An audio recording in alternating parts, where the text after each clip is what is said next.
తెలంగాణకు కేంద్రం పెట్టిన బకాయిలు మొత్తం విడుదల చేయాలని కోరారు బట్టి విక్రమార్క. ఢిల్లీలో ఫైనాన్స్ మినిస్టర్ నిర్మలా సీతారామన్ను కలిశారు. రాష్ట్ర ప్రభుత్వానికి కేంద్రం చెల్లించాల్సిన 400 కోట్లను చెల్లించాలని కోరారు. బీసీ సంఘాలతో భేటీ అయిన పొన్నం విపక్షాల తప్పుడు మాటలు నమ్మొద్దని కోరారు.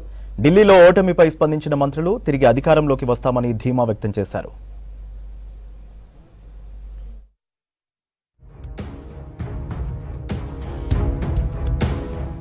మాజీ రాష్ట్రపతి జాకీర్ హుసేన్ జయంతి సందర్భంగా సీఎం రేవంత్ రెడ్డి ఘన నివాళులర్పించారు. డిప్యూటీ సీఎం భట్టి విక్రమార్కతో కలిసి జాకీర్ హుసేన్ చిత్రపటానికి పుష్పాంజలి ఘటించారు సీఎం. స్వాతంత్ర సమరయోధునిగా, అలీగఢ్ వర్సిటీ వైస్ ఛాన్సలర్ గా, బీహార్ గవర్నర్ గా జాకీర్ హుసేన్ అందించిన సేవలను కొనియాడారు.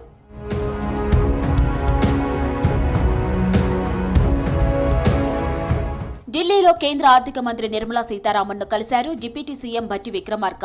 కేంద్రం నుంచి రాష్ట్రానికి వివిధ అంశాల్లో రావాల్సిన ఆర్థిక వనరులపై చర్చించారు. గతంలో ఈ అంశాలకు సంబంధించి రాసిన లేఖలను సైతం నిర్మలా సీతారామన్కు అందజేశారు భట్టి. రాష్ట్ర ప్రభుత్వానికి చెల్లించవలసిన 400 కోట్లకు పైనే తిరిగి చెల్లింపును వేగవంతం చేయాలని కోరారు. ఏపీ పునర్వ్యవస్థీకరణ చట్టం 2014 కింద తెలంగాణకు రావాల్సిన నిధులను విడుదల చేయాలన్నారు. 2014-15 ఆర్థిక సంవత్సరానికి సంబంధించి కేంద్రంగా ప్రయోజిత పథకాల నిధులు విడుదలలో జరిగిన కేటాయింపు పొరపాటును సరిచేయాలని విజ్ఞప్తి చేశారు భట్టి. విభజన చట్టం ప్రకారం వివిధ కార్పొరేషన్లు, ఎస్పీవీలకు సంబంధించి తెలంగాణకు రావాల్సిన నిధులపై కేంద్ర మంత్రితో చర్చించారు డిప్యూటీ సీఎం భట్టి. వెనుకబడిన జిల్లాలకు ఇవ్వాల్సిన ఆర్థిక సాయం నిధులు వెంటనే విడుదల చేయాలని విజ్ఞప్తి చేశారు. ఏపీ పవర్ ఫైనాన్స్ కార్పొరేషన్ నుంచి తెలంగాణ పవర్ ఫైనాన్స్ కార్పొరేషన్కు రావాల్సిన నిధులపై డిస్కస్ చేశారు. ఏపీ, తెలంగాణ పవర్ యూటిలిటీల మధ్య పెండింగ్లో ఉన్న బకాయిల పరిష్కారం చేయాలని భట్టి అన్నారు. సెక్రటరియట్లో బీసీ సంఘాలు, బీసీ మేధావులతో సమావేశమయ్యారు మంత్రి పొన్నం ప్రభాకర్. కులగణ నివేదికపై బీసీ సంఘాలు, బీసీ మేధావులతో చర్చించారు. ప్రభుత్వం అత్యంత ప్రతిష్టాత్మకంగా, పగడ్బందీగా సర్వే చేసిందని, విపక్షాల ట్రాప్లో పడొద్దని సూచించారు పొన్నం. ఈ సర్వే ఆధారంగానే రిజర్వేషన్లు వస్తాయని చెప్పారు.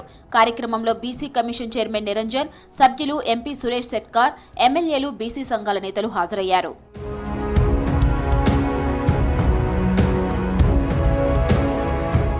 పాలమూరు రంగారెడ్డి ప్రాజెక్టుకు జాతీయ హోదా ఇవ్వకుండా కేంద్రం వివక్ష చూపిస్తుందని ఫైర్ అయ్యారు మంత్రి జూపల్లి కృష్ణారావు. సాంకేతిక, ఆర్థిక మదింపులు సాకుగా చూపి హోదా ఇవ్వలేమనడం సరికాదన్నారు. జాతీయ హోదా ఇవ్వడానికి అన్ని అర్హతలు పాలమూరు రంగారెడ్డి ప్రాజెక్టుకు ఉన్నాయని చెప్పారు. బీజేపీ పాలిత రాష్ట్రాలకు ఒక న్యాయం, బీజేపీయేతర రాష్ట్రాలకు ఇంకో న్యాయం అని ప్రశ్నించారు జూపల్లి. కేంద్రం రాష్ట్రానికి అన్యాయం చేస్తున్నా బీజేపీ ఎంపీలు చోద్యం చూస్తున్నారని విమర్శించారు. పాలమూరు రంగారెడ్డి ప్రాజెక్టు జాప్యానికి బీఆర్ఎస్ సర్కార్ అసమర్థతే కారణమన్నారు జూపల్లి.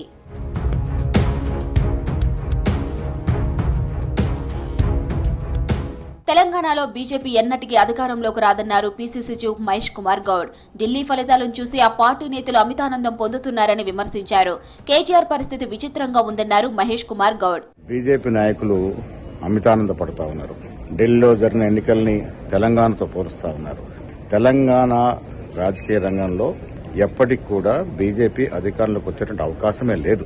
ఇంత చక్కటి అభివృద్ది కార్యక్రమాలు, సంక్షేమ కార్యక్రమాలు ఇస్తున్న కాంగ్రెస్ పార్టీని ప్రజలు మరొకసారి గెలిపిస్తారని చెప్పడంలో ఏమాత్రం అనుమానం లేదు.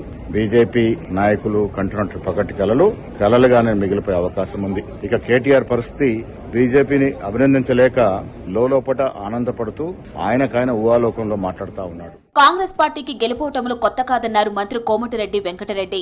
తెలంగాణలో లాగే మళ్లీ పోరాటంతో కాంగ్రెస్ పుంజుకుంటుందని స్పష్టం చేశారు. కేటీఆర్ ట్వీట్ కు కౌంటర్ ఇచ్చిన మంత్రి కోమటిరెడ్డి గత పార్లమెంట్ ఎలక్షన్ నుంచి బీఆర్ఎస్ ఇంకా పాఠాలు నేర్చుకోలేదని విమర్శించారు. రాష్ట్రంలో బీజేపీ ఎదుగుదలకు బీఆర్ఎస్ఏ కారణం కాదా అని ఎక్స్ లో ప్రశ్నించారు కోమటిరెడ్డి వెంకటరెడ్డి.